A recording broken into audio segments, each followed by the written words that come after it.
एक समय की बात है। एक राज्य में एक प्रतापी राजा राज करता था। एक दिन उसके दरबार में एक विदेशी आगंतुक आया और उसने राजा को एक सुंदर सा पत्थर उपहार स्वरूप प्रदान किया। राजा वो पत्थर देखकर बहुत खुश हुआ। उसने उस पत्थर से भगवान विष्णु की प्रतिमा का निर्माण करके उसे राज्य के मंदिर में स्थापित करने का निर्णय लिया और प्रतिमा निर्माण का काम राज्य के महामंत्री को सौंप दिया।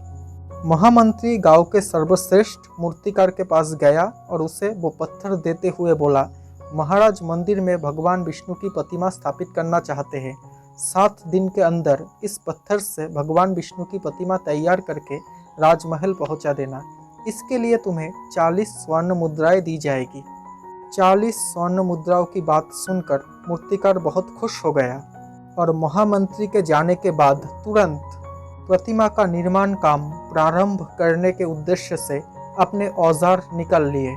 अपने औजारों में से उसने एक हथौड़ा लिया और पत्थर तोड़ने के लिए उस पर हथौड़े से वार करने लगा, लेकिन पत्थर जैसे का वैसा ही रहा।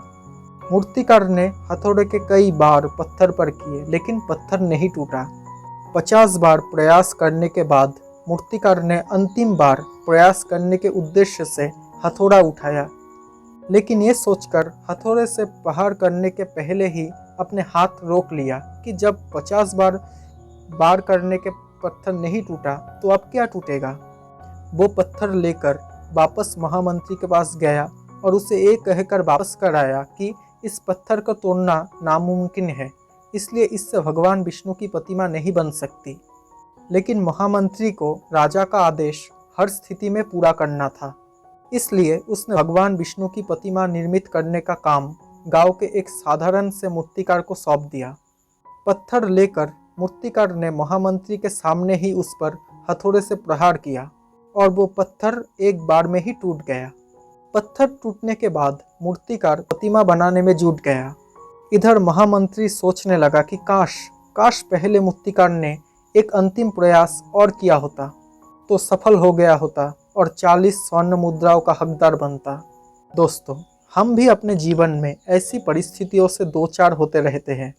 कई बार किसी काम को करने के पहले या किसी समस्या के सामने आने पर उसका निराकरण करने के पहले ही हमारा आत्मविश्वास डगमगा जाता है और हम प्रयास किए बिना ही हार मान लेते हैं।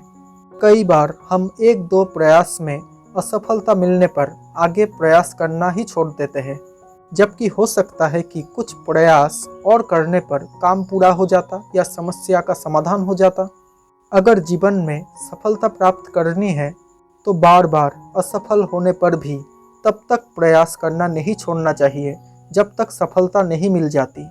क्या पता जिस प्रयास को करने के पहले हम हाथ रोक लेते हैं वही हमारा अंतिम प्रयास हो और उसमें हमें कामयाबी प्राप्त हो जाए। दोस्तों, अगर आपको ये कहानी पसंद आई हो तो प्लीज़ मेरे इस चैनल को सब्सक्राइब कर लेना और नोटिफिकेशन बेल आइकन को ऑन कर लेना, ताकि जब भी मैं ऐसी कोई वीडियो बनाऊं तो सबसे पहले आप तक नोटिफिकेशन पहुंच जाए। Thank you so much for watching.